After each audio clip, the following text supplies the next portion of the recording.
ট্রান্সশিপমেন্টের মাধ্যমে ভারতের ভূখণ্ড ব্যবহার করে বাংলাদেশের পণ্য তৃতীয় দেশে যাওয়ার জন্য 2020 সালের 29শে জুন একটি আদেশ জারি করেছিল ভারতের central board of indirect taxes and customs মঙ্গলবার সেই আদেশ বাতিল করে দেয়, যার ফলে বাংলাদেশের যত পণ্য বোঝাই যানবাহন ভারতের ভূখণ্ডে ছিল তারা কিন্তু আদেশ জারি করার পর সব যানবাহন ফেরত নিয়ে আসতে বলেছে বাংলাদেশকে। যদিও এই বাতিল আদেশ কিন্তু করা হয়েছে বাংলাদেশকে না জানিয়ে, কোনো কিছুই ইনফর্ম না করে। যদিও ভারতের পররাষ্ট্র মন্ত্রণালয়ের মুখপাত্র রণধীর জয়সওয়াল বলেছেন, ট্রান্সশিপমেন্ট সুবিধা বাতিলে ভারতীয় ভূখণ্ড দিয়ে নেপাল বা ভুটানে বাংলাদেশের পণ্য রপ্তানির উপর কোনো প্রভাব ফেলবে না। গত বুধবার 9 এপ্রিল সাংবাদিকদের এক প্রশ্নের জবাবে রণধীর জয়সওয়াল বলেন, বাংলাদেশকে দেওয়া ট্রান্সশিপমেন্ট সুবিধার ফলে আমাদের বিমানবন্দরগুলোতে দীর্ঘ সময় ধরে যানজট তৈরি হয়েছিল। এতে লজিস্টিক বিলম্ব ও উচ্চ ব্যয় আমাদের নিজস্ব রপ্তানিকে বাধাগ্রস্ত করছিল এবং আটকে যাচ্ছিল অনেক সময়। তাই 8 এপ্রিল থেকে এই সুবিধা প্রত্যাহার করা হয়েছে। এই পদক্ষেপগুলো ভারতীয় ভূখণ্ড দিয়ে নেপাল বা ভুটানে বাংলাদেশের রপ্তানির উপর কোনো ধরনের প্রভাব ফেলবে না। এখন থেকে ভারতের বন্দর ব্যবহার করে তৃতীয় কোনো দেশে পণ্য রপ্তানি করতে পারছে না বাংলাদেশ। মূলত 2020 সালের 29শে জুন ভারত সরকার স্থল শুষ্ক স্টেশন ব্যবহার করে বন্দর এবং বিমানবন্দর দিয়ে তৃতীয় দেশে পণ্য রপ্তানির জন্য বাংলাদেশকে ট্রান্সশিপমেন্ট সুবিধা দেয়, যার ফলে ভারতীয় বন্দর ব্যবহার করে প্রতিবেশী দেশগুলোতে রপ্তানি সহজ ও সাশ্রয়ী ছিল বাংলাদেশের জন্য।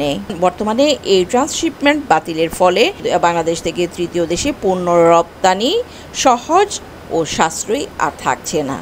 অন্যদিকে ভারতের পররাষ্ট্রমন্ত্রী এস জয়শঙ্কর বলেছেন, very unique relationship. It's a very fundamentally a people to people. I think we were very open about sharing those concerns. ভারতের চেয়ে বেশি কোনো দেশ বাংলাদেশের মঙ্গল কামনা করে না। আমরা আশা করি বাংলাদেশ সঠিক পথে যাবে, সঠিক কাজ করবে।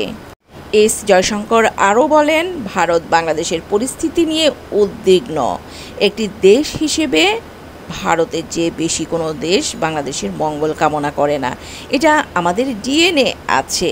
একজন শুভাকাঙ্ক্ষী হিসেবে, বন্ধু হিসেবে আমি মনে করি এবং আমরা আশা করি তারা সঠিক পথে যাবে এবং সঠিক কাজ করবে।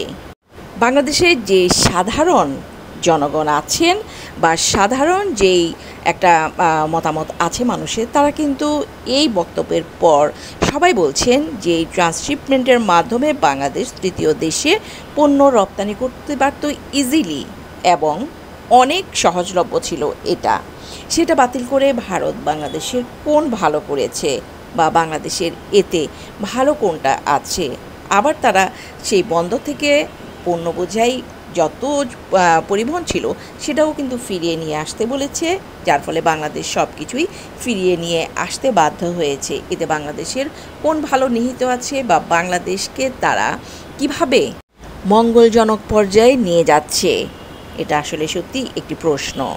অন্যদিকে যে ভিসা জটিলতা চলছে, বাংলাদেশের অনেক মেডিকেল রোগী আছে যারা ভারত গিয়ে উন্নত চিকিৎসা করতে পারছে না। বাংলাদেশে অনেক ব্যবসায়ী আছে যারা ভারত গিয়ে তাদের বিজনেস প্রসারিত করতে পারছে না। অনেক স্টুডেন্ট আছে যারা ভারতে গিয়ে তৃতীয় দেশের এম্বাসি ফেস করার জন্যে তাদের পড়াশোনা অলরেডি বন্ধ হওয়ার পথে।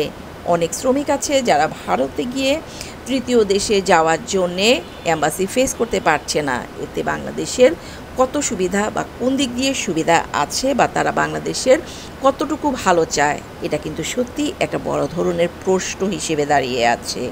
সো সবাই ভালো থাকবেন। আল্লাহ হাফেজ।